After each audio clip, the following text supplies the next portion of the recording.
Bruce's big call Dinar Intel Thursday night January 16, 25. Listen to the full version on the official dinarreport.com website and become our supporter on Patreon. Transcribed by Wiser, now emailed to recaps. Welcome everybody to the big call tonight. It's Thursday, January 16th, and you're listening to the big call. Thanks for tuning in again with us. And thank you everyone for paying attention and riding this long ride with us again. We love you and we thank you for tuning in. We love the fact that we still are getting out the call, all over the world. Thank you SAT team for doing that. Let's switch gears for a minute. Let's get into Intel. It's getting closer, guys, I can tell you. I was looking for the possibility of us to be notified today, but we did hear and I got a text very early this morning. That was 4:54 this morning. And no, I wasn't up reading it at that hour.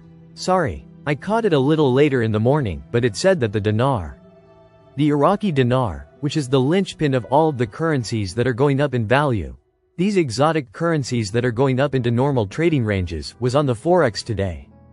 And it was on this morning at 4.19, and since that time, it increased up on the Forex to 4.52 this afternoon, and it's probably still going up. And as you guys know, Forex trades around the clock in different markets that are watching it and up and trading it.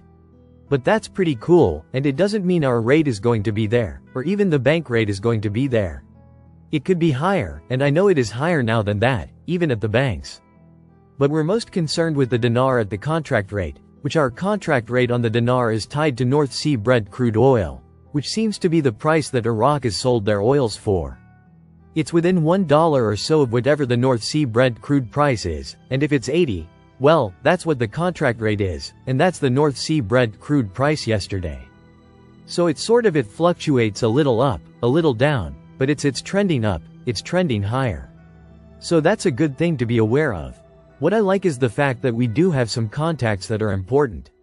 One of the major banks, that's kind of international bank that is over international redemption centers, is indicating that the latest indication was that we would be in that there would be releases tonight and overnight. Tonight. I think this is referring to notifications to bondholders, to platform participants or their leaders, their paymasters, and also when it says releases overnight. It's possible that we wake up to notifications tomorrow. I say possible, because the same banking institution is suggesting that we could, and I'm going to say that's the operational word, could be notified Friday or Saturday and begin exchanges prior to the 3-day weekend. Or let's put it this way, prior to Monday. Monday, as you know, is Martin Luther King Day, and it's also Inauguration Day, and the banks is a federal holiday, and the banks will be closed. And because of that, I don't think we're going to see any activity on Monday for us. But if we get started tomorrow with numbers and we exchange starting Friday, tomorrow, 17th, we would do Saturday the 18th, and we would skip over Monday and resume on Tuesday.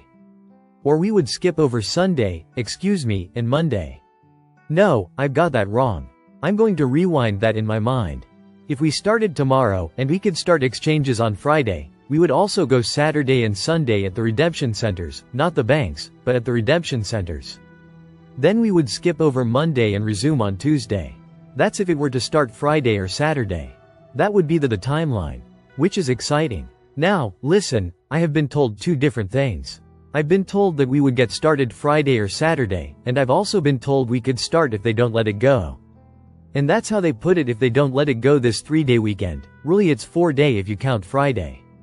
And they tend to count Friday, but if they don't let it go Friday or Saturday, then we're looking at a Tuesday start after President Trump has been inaugurated on Saturday at noon. Now I've been told forever that we don't have to wait on President Trump to get back in the saddle. Back in, as he's already been commander-in-chief. And some say he's always been president. I don't want to say what I think, but I think that for us to get this prior to his inauguration, would be fantastic. That'd be awesome. I'd love to see it tomorrow or Saturday, and right on through, enjoy the inauguration and go from there. Now, if it doesn't happen and we see it on the 21st, which is Tuesday, then so be it. Then what I've been told in the past about he doesn't have to be back in the White House for this to go, was it for us? And I was misinformed. But there's a high possibility, if the releases started tonight, and I think we're talking about releases to bondholders, to platforms, to Tier 4. If that starts tonight and tomorrow morning we wake up to it, or we get it tomorrow and start setting our appointments in a teaching, then we're so much the better. And I'm excited about that possibility, so I'm presenting both sides of what I have heard. The latest thing we got from that major international bank was Saturday. The earlier information we got from that major bank was, if they let it go this weekend then we get obviously. And if they don't let it go, we'd start Tuesday, the day after President Trump is sworn in. On Inauguration Day. Now this is more information that I found interesting was, remember, we talked Tuesday about one inaugural ball that was advertised. One with specific the All-American Ball, and that's, on Capitol Hill at the Hyatt Regency Hotel. And that's on the 18th, which is Saturday. But we found out that there are 29 gala events and balls, inaugural balls, that are scheduled in the DC area, most of them in DC, some in the outer outlying areas like Arlington, Virginia, and one in Baltimore, I think, is at the Harbor, one of the major hotels at Baltimore Harbor. So quite a bit scheduled, quite as planned, evidently. And it just was released, I guess, today. But that's interesting. I mean, there's 29 and, one was at the MGM. I don't know if it's Grant or just MGM Hotel in Baltimore Harbor, so in the DC area, that's really good. I'm looking forward to watching that. I'm looking forward to that. I believe it's going to be a good Eastern time on the 21st. It's Martin Luther King Day, both on the same day, and I think that would be a good thing to do. Now, in addition to that, that's really the intel we want to know. When we want to know what's going on, this is redemption centers. We're talking about contract rate on the dinar at the redemption center. Nobody knows where they are. I know where a few of them are, because we know 5 leaders of redemption centers personally. But beyond that, it's a matter of just getting that toll-free number, using it, calling it. You call it, setting your appointment. Boom, off you go. Gonna be great. Make sure you don't forget courtesy when you go in, and if you do, you better drive home again, but be careful. Guys, and don't arrive more than 10 minutes before your scheduled appointment time, not more than 10 minutes. And this thing should run like a well-oiled sewing machine, like a Singer sewing machine, and they're ready for us. I know they're ready after all this time and prep. I think they're actually ready. The most you can take at the redemption center, in terms of new currency United States Treasury notes, is $500.05 bills, 5 smackers. That's it. They don't want us going out with more than $500. If you want more cash than that of the new money, you're going to go back later to the bank, maybe the next day or so.